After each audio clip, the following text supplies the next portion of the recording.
Hi, I'm back. How would you like to be able to eat what you want and feel great?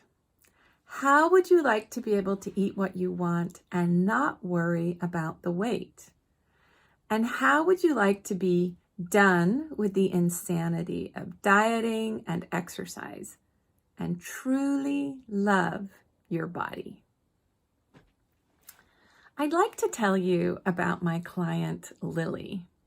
When I met her, she was in her mid-20s and she knew everything about how to restrict herself to follow the most rigorous diet her trainer put her on. And she would lose weight, but over time, she would gain it back. She'd go back on the diet, lose the weight, gain it back. After going through this cycle multiple times, she knew that diet, even though she still had the hope that it was going to solve all her problems, she knew it really couldn't and wasn't. So she knew there was a better way, but she didn't know what to do about it to get there.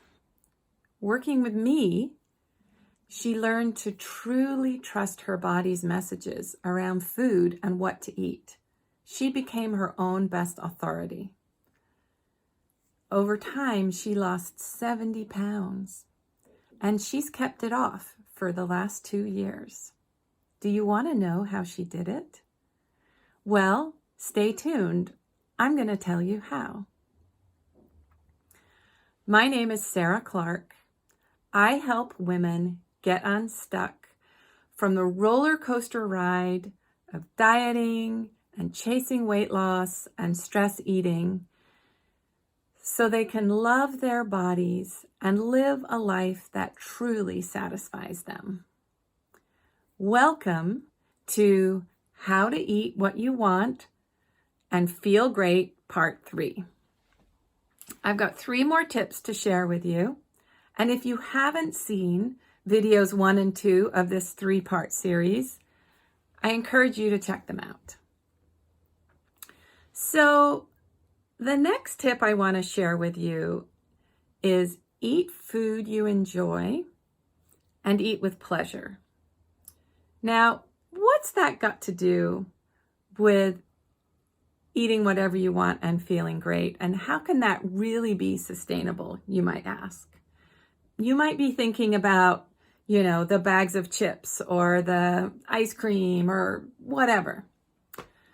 So first of all, I encourage you to eat food that is the highest quality that you can find and afford.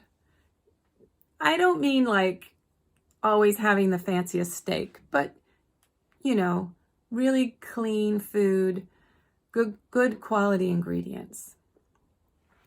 Why is that? Because you start to create discernment for your body. You start to teach yourself and show yourself, oh, really good food actually also has really high nutritional value. In fact, some of the really top rating chefs in the world also have farms. They're invested in growing the absolute best tasting food they can. And they know that really good food served on a plate is only going to be as good as its ingredients. So when you eat with pleasure, you're tuning your brain in to your process. You're bringing in your awareness. This is important. When we're aware that we've eaten a really delicious meal, we also can receive the message that we're satisfied and it's time to stop. If we're tuned out, if we're distracted, if we're not noticing the pleasure we're receiving, we are much more likely to overeat. So if we eat really good food, it's going to be so much easier to pay attention. All right, the next tip is to stop eating when you've had enough. Okay, that's a no-brainer, but at the same time, a lot of us have been taught otherwise. There's the Clean Plate Club families. There's the Don't Waste Food families. There's the this is how much I got served, so I guess this is a serving. There's so many different ways to overeat. And there's others as well, right? Just I'm going to stuff myself because it's soothing me or helping me relax. Excuse me. I talked about this tip earlier, that when we eat when we're hungry, our body actually gives us the message when it's time to stop. It's just a physiological reality. And learning when we've had enough is the other piece of that. Learning to recognize the signal, learning to know what it feels like in our bodies that we've had enough.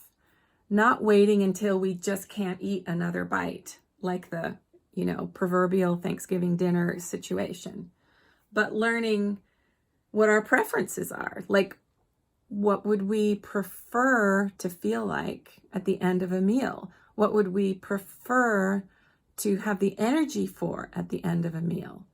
Do I want to go for a long hike or ride my bike or go dancing?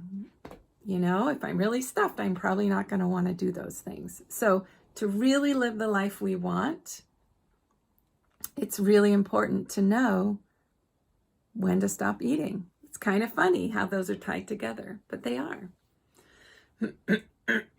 Excuse me.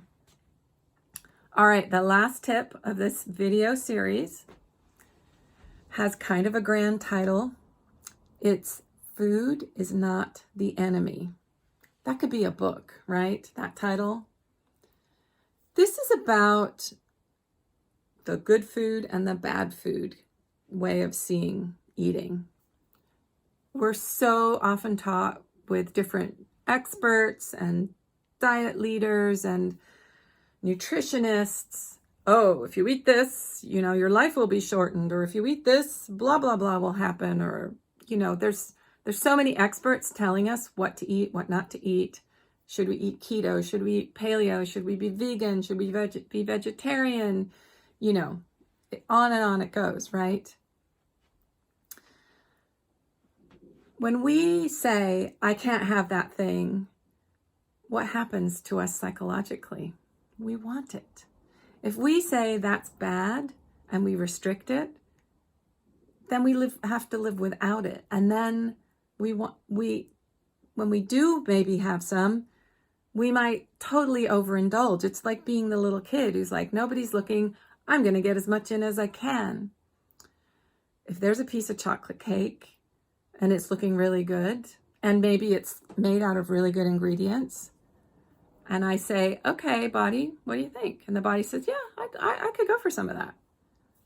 If I'm being honest with myself and really truly listening, and I'm doing all of the tips that I've already suggested,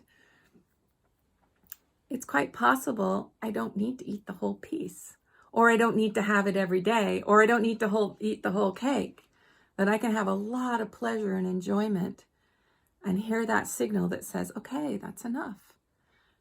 And I can move on to my day, to my life, to living the way I truly want to live. So the more we can discern and let ourselves have what really truly our bodies are asking for, the more we can de-emphasize food, really. And we can emphasize what we're really truly here for, whatever that is.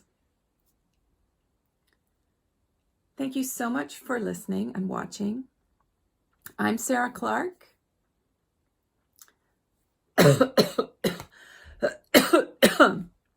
I have a little cough. Thank you so much. Let me know what you think. And let me know where your challenges are. There's more coming from me. Let's be on this journey together. Thank you.